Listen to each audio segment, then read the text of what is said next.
É com você que é universitário que eu quero conversar esta semana. Esta semana eu pretendo trazer aqui algumas orientações, algumas dicas sobre os textos que são mais produzidos no âmbito universitário. E você sabe muito bem que, independentemente da disciplina, independentemente do curso que você esteja fazendo no ensino superior, o resumo é um dos gêneros textuais mais solicitados pelos professores. Ora, se por um lado está entre os mais solicitados, por outro está entre os menos ensinados, porque no ensino superior se parte do pressuposto de que todos já saibam fazer resumo. O mesmo acontece com os professores de ensino médio, que também supõem que os alunos já cheguem do ensino fundamental 2 aprendendo a resumir. Convenhamos aqui entre nós, encontrar o que é essencial em cada realidade não é uma tarefa assim das mais simples, sobretudo quando se trata de uma atividade que vale nota, por exemplo, numa avaliação escolar. Então eu vou dar aqui a cada semana um gênero textual em que esta habilidade é necessária, ou melhor dizendo, uma tipologia textual em que esta habilidade é necessária. Hoje eu vou falar sobre a tipologia narrativa, como podemos resumir textos que são predominantemente narrativos, tá bom? Então vamos lá. Desde já, a primeira orientação é: se um professor pede um resumo, normalmente ele próprio aponta as coisas que ele espera que apareçam neste resumo. Ele mesmo indica o que não poderá faltar no resumo a ser escrito. Mas suponha que você tenha a infelicidade de se deparar com um professor que passe esta atividade para você e apenas peça um resumo, sem dar qualquer que seja a orientação. Em se tratando de textos predominantemente narrativos, como contos, novelas, romances ou mesmo séries, você poderá usar duas estratégias bastante interessantes. Em vez de ficar procurando tudo na sua memória de que você se lembra, é mais prático direcionar os caminhos, abrir trilhas no seu pensamento para facilitar a sua memorização daquilo que foi efetivamente lido. Memória 1. Você deverá se lembrar das coisas que são os chamados elementos da narrativa. Quando você consegue memorizar os principais elementos da narrativa, fica mais fácil escrever o resumo. Quais são, professor, os elementos da narrativa? Em primeiro lugar, você vai encontrar ali um narrador, aquele que conta a história, que narra a história lida por você. E este narrador sempre terá duas possibilidades, entre as quais ele escolherá uma. Ou ele escreverá em primeira pessoa, participando da história, ou em terceira pessoa, como um observador da história, tá certo? Esta prática de escolher a primeira ou a terceira pessoa é o foco que o narrador vai dar à sua escrita, ou foco narrativo, como nós chamamos.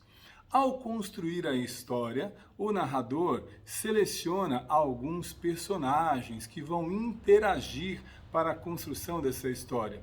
Tais personagens são aqueles que vão atuar num determinado espaço e num determinado tempo. Sempre haverá uma meta, um objetivo, alguma coisa a ser realizada, e esta coisa será ativada por um personagem a que chamamos de protagonista, e sempre haverá alguém que criará um conflito, ou seja, um antagonista. Esta dinâmica entre antagonista e protagonista e os personagens secundários é que compõem a inteireza da narrativa. Então aqui eu já te falei de você memorizar para o seu resumo o narrador, o foco narrativo, os personagens, o tempo e o espaço. A interação entre esses personagens nesse determinado tempo selecionado pelo narrador é o que nós chamamos de enredo. Ao contar o enredo fazendo referência a todos esses elementos, você terá feito um resumo suficiente para o seu professor, ok? Então esta é a dica 1. Ao narrar, selecione os elementos da narrativa, o narrador e o foco narrativo, os personagens, o espaço onde eles interagem, o tempo onde eles interagem e a própria interação entre eles, que é o enredo, tá certo? E qual é a segunda dica?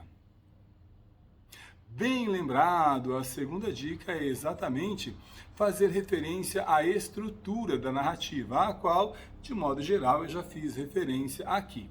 Uma narrativa padrão, um texto predominantemente narrativo padrão, sempre vai partir de uma situação de equilíbrio, na qual já se conhecem os personagens, o espaço, tudo ali está em perfeito equilíbrio, é a chamada situação inicial ou introdução, falando de modo geral. Mas uma narrativa não se compõe apenas dessa parte introdutória, é preciso sempre que haja aí um conflito que vai ser desenrolado na interação entre os personagens. Então, além da situação de equilíbrio, é muito importante que você reconheça no próprio texto narrativo qual é o conflito, qual é o problema sobre o qual ou em torno do qual todos os personagens estão interagindo. Sim, porque a narrativa vai caminhar justamente na resolução desse conflito. Antes que ele seja resolvido, a situação vai piorando, vai se complicando, e essa é uma outra parte, a complicação deste conflito. As coisas vão ficando mais complexas, e este é um ponto também para você abordar. Além da situação de equilíbrio, o conflito e as complicações derivadas deste conflito. Naturalmente, isso vai tomando grandes proporções até chegar a um ponto em que não dá mais para continuar, é necessário resolver a situação. Este ponto máximo é chamado de clímax, é o nome técnico que se dá para o ápice, o ponto maior de tensão da narrativa que não pode de forma alguma faltar no seu resumo.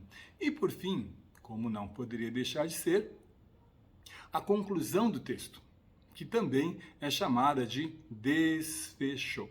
Então, se você conseguir, depois de fazer a leitura do seu texto, perceber qual foi a trama feita pelo narrador, ou seja, como ele deu início, como ele mantinha tudo em equilíbrio, como ele quebrou este equilíbrio criando um conflito, como ele tornou esse conflito mais intenso, mais complexo, como ele resolveu o conflito e, por último, como as coisas terminaram na história.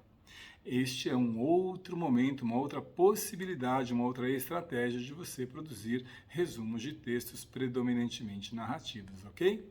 Esta é uma excelente dica para você que está na universidade e vai precisar resumir textos. Se precisar de mais dicas, conte comigo, mande mensagem aqui mesmo pelo LinkedIn. Grande abraço!